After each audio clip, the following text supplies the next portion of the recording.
الصلاۃ والسلام علیکہ یا رسول اللہ صلی اللہ علیہ وآلہ وسلم۔ السلام علیکم ورحمۃ اللہ وبرکاتہ۔ آج کتاب نظامی بنسری کی ویڈیو نمبر 24 ریکارڈ کر رہی ہوں۔ راج کمار ہردیو کہتے ہیں کہ آج حضرت رحمۃ اللہ علیہ نے رات کی مجلس خاص میں مجھے خواجہ حسن سنجری، امیر خسرو، خواجہ سید محمد، خواجہ سید موسیٰ، اپنی بہن کے پوتے خواجہ سید رفیع الدین ہارون اور میرے تینوں رشتہ داروں سنبھل دیو، چیتل دیو اور سیتل دیو کو یاد فرمایا تھا۔ جب ہم سب جمع ہو گئے تو ارشاد ہوا، تم سب مل کر ایک ایسی زبان تیار کرو جسے ہندوستان کے رہنے والے ہندو اور باہر کے آئے ہوئے مسلمان آپس کی بات چیت اور لین دین کے لیے کام میں لائیں۔ پھر امیر خسرو اور خواجہ سید محمد کی طرف خاص التفات کے ساتھ حضور رحمۃ اللہ علیہ نے دیکھا اور فرمایا، میں پہلے بھی تم سے یہ بات کہہ چکا ہوں۔ ان دونوں نے یوں عرض کیا، ہم مخدوم رحمۃ اللہ علیہ کے حکم پر عمل کر رہے ہیں۔ تب امیر خسرو رحمۃ اللہ نے یہ بھی کہا، میں نے بچوں کی تعلیم کے لیے ایک چھوٹی سی کتاب بھی لکھنا شروع کی ہے جس کا نام خالق باری تجویز کیا ہے۔ اس کے بعد انہوں نے مذکورہ کتاب کے کچھ اشعار حضرت رحمۃ اللہ علیہ کو سنائے جنہیں آپ رحمۃ اللہ علیہ نے بہت پسند فرمایا۔ اس کے بعد ارشاد کیا، یہ بہت مفید چیز ہے، مگر ہندی زبان میں ایسے اشعار بھی لکھو جن کو لوگ گایا کریں۔ پھر آپ رحمۃ اللہ علیہ نے خواجہ سید محمد سے فرمایا، تم اور خسرو موسیقی کے ماہر ہو، لہٰذا تم دونوں ایسے گیت اچھی طرح تیار کر سکتے ہو۔ اس کے بعد حضرت رحمۃ اللہ علیہ نے سید رفیع الدین ہارون، خواجہ سید محمد اور خواجہ حسن سنجری کو بھی اس بات کی تاکید فرمائی۔ ان سب نے ارشاد کی تعمیل کا وعدہ کیا۔ آخر میں ہم چاروں ہندوؤں کو بھی یہی حکم ہوا، ہم نے بھی اس کی تعمیل کا وعدہ کیا۔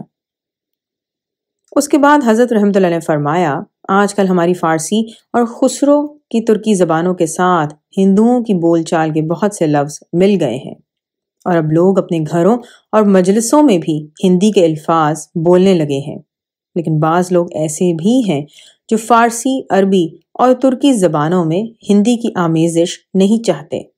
اس لیے ان کو سمجھانا چاہیے کہ ان کا اور حکومت کا فائدہ اسی میں ہے کہ ہندوستانیوں کو اپنے دل کی بات سمجھا سکیں اور خود ان کے دلوں کی حالت سمجھ سکیں۔ یہ جب ہی ہوگا کہ وہ ضد چھوڑ دیں اور ہندی بول چال کا چرچا بڑھائیں۔ راج کمار ہردیو کے بیان سے معلوم ہوتا ہے کہ 650 برس پہلے حضرت سلطان المشائخ رحمۃ اللہ علیہ نے ہندی زبان کی بنیاد رکھی تھی۔ آپ نے یہ زبان رائج کرنے کے لیے ہندوؤں اور مسلمانوں کی ایک مشترکہ جماعت تیار کی تھی، اور یہ بھی معلوم ہوا کہ جس بول چال کو آج کل اردو کہتے ہیں اس کو شروع میں ہندوی کہا جاتا تھا، کیونکہ امیر خسرو نے سلطان المشائخ کے حکم سے جو خالق باری لکھی تھی اس میں جگہ جگہ ہندی کا لفظ لکھا ہے۔ آج کل اردو زبان کی ایجاد کی نسبت عجیب و غریب دعوے کیے جا رہے ہیں۔ کوئی کہتا ہے دکن اور گجرات کے پرانے شاعر ولی نے اردو ایجاد کی تھی، کوئی کہتا ہے شاہ جہاں کے زمانے میں لال قلعہ دہلی سے اردو کی ابتدا ہوئی۔ اہل پنجاب دعویٰ کرتے ہیں کہ ہم نے اردو زبان ایجاد کی۔ سلطنت حیدرآباد دکن کے باشندوں کا دعویٰ ہے کہ انہوں نے اردو ایجاد کی ہے۔ ان سب جھگڑوں کا فیصلہ نہایت عمدگی سے ہو جائے گا جب راج کمار ہردیو کی کتاب چہل روزہ، جس کا اردو میں نام نظامی بنسری ہے، اس کا یہ بیان اہل ہند کے علم میں آئے گا کہ اردو زبان کی بنیاد حضرت سلطان المشائخ رحمۃ اللہ علیہ کے حکم سے اہل پنجاب، اہل اودھ، اہل دکن اور گجرات نے مل جل کر رکھی تھی، کیونکہ حضرت خواجہ سید محمد پنجاب کی پیدائش تھے، حضرت امیر خسرو یوپی کی پیدائش تھے، راج کمار ہردیو اور ان کے تینوں رشتہ دار دکن اور گجرات سے تعلق رکھتے تھے۔ خود حضرت سلطان المشائخ رحمۃ اللہ علیہ کے والدین لاہور میں پیدا ہوئے تھے، اور آپ رحمۃ اللہ علیہ خود یوپی کے شہر بدایوں میں پیدا ہوئے تھے۔ ان سب نے مل کر جو کام زبان کی ایجاد کا شروع کیا تھا وہ دہلی میں کیا تھا۔ اس واسطے اہل دہلی بھی یہ دعویٰ کر سکتے ہیں کہ اردو کی بنیاد دہلی میں رکھی گئی۔ راج کمار ہردیو نے حضرت امیر خسرو کی کتاب خالق باری کا ذکر بھی کیا ہے۔ گزشتہ زمانے میں یہ کتاب تمام ہندوستان میں بطور درس کے پڑھائی جاتی تھی۔ انگریزوں کے آنے کے بعد روزانہ نئے نئے نصاب تعلیم بننے لگے، اور اس واسطے پرانے نصاب تعلیم کی کتابیں چھوڑ دی گئیں۔ آج کل بعض لوگ خالق باری کی نسبت یہ بھی کہنے لگے ہیں کہ یہ حضرت امیر خسرو کی تصنیف نہیں ہے، تاہم اہل ہندوستان کی عام رائے یہی ہے کہ خالق باری حضرت امیر خسرو رحمۃ اللہ علیہ کی تصنیف ہے۔ راج کمار ہردیو کہتے ہیں، ایک دن میں نے مجلس خاص میں حضرت شیخ المشائخ رحمۃ اللہ علیہ سے عرض کیا کہ غلام اب تک اسلام قبول کرنے کے شرف سے محروم ہے، لیکن بھائی سید محمد سے یہ سنا ہے کہ جو آدمی ہر وقت باوضو رہتا ہے اور اپنے پیر کا تصور دل و دماغ میں قائم رکھتا ہے، اس کو دوسروں کے دلوں کی باتیں معلوم ہونے لگتی ہیں، وہ زمین کے اندر کے خزانوں کو بھی دیکھنے لگتا ہے۔ تو کیا میں بھی اگر ہر وقت باوضو رہوں اور حضور رحمۃ اللہ علیہ کا تصور قائم رکھوں تو یہ نعمت مجھ کو حاصل ہوگی کیا؟